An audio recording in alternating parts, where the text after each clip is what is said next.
Okay, so this is a customer's hive I'm inspecting, and I built this hive. It's a cedar hive with a curved ventilated roof, and the stand as well. And I'm about to add this second super because I was here about 3 weeks ago, maybe a month, and they definitely need to be expanded for spring, the spring flow that's coming up. If not, they're going to swarm, and we want the customer to be able to take full advantage of the hive that I built. So what I'm going to do is checkerboard the bottom, you know, empty frame, full frame, empty frame, full frame, and that'll give them plenty of room in the middle sections to build, and also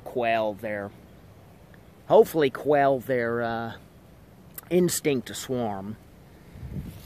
So I'm also going to checkerboard a few of them in the top super also. I'm going to pull about 3 or 4 frames that are full up to the top and checkerboard that. Alright, yeah, I just pulled the roof off, and there's still an inner cover, and look at all the bees bubbling out of this. So yeah, it's a little bit overdue to add this super on. Look at all that traffic. Oh, and by the way, these bees are untreated. I don't know how on earth they're surviving, but somehow it's just weird. You know, I'm not shoving a bunch of Fumadil or, you know, feeding them high fructose corn syrup laced with antibiotics. It's just a miracle that they're still alive. Not sure how that's possible.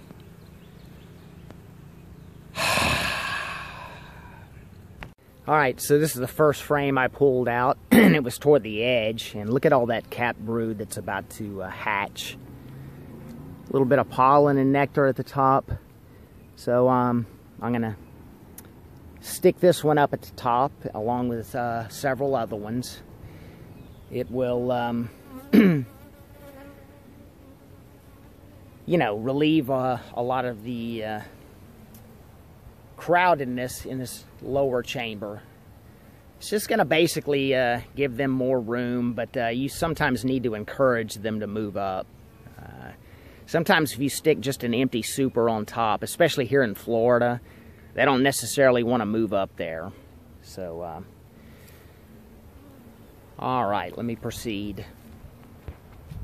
I have 3 full frames up at the top, and you can see there's empty frames in between them, and I put those frames that are full towards the middle, and that'll give them templates to build straight comb on the empty foundationless frames.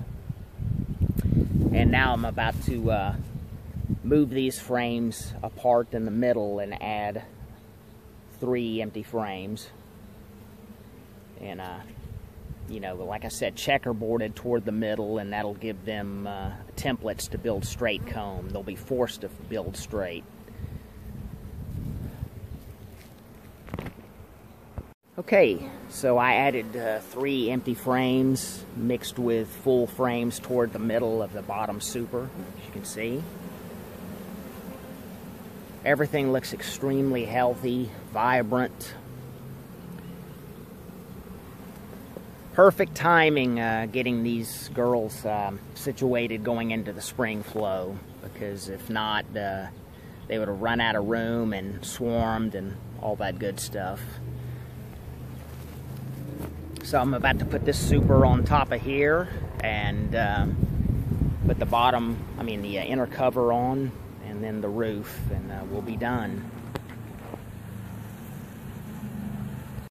Alright, the operation's done.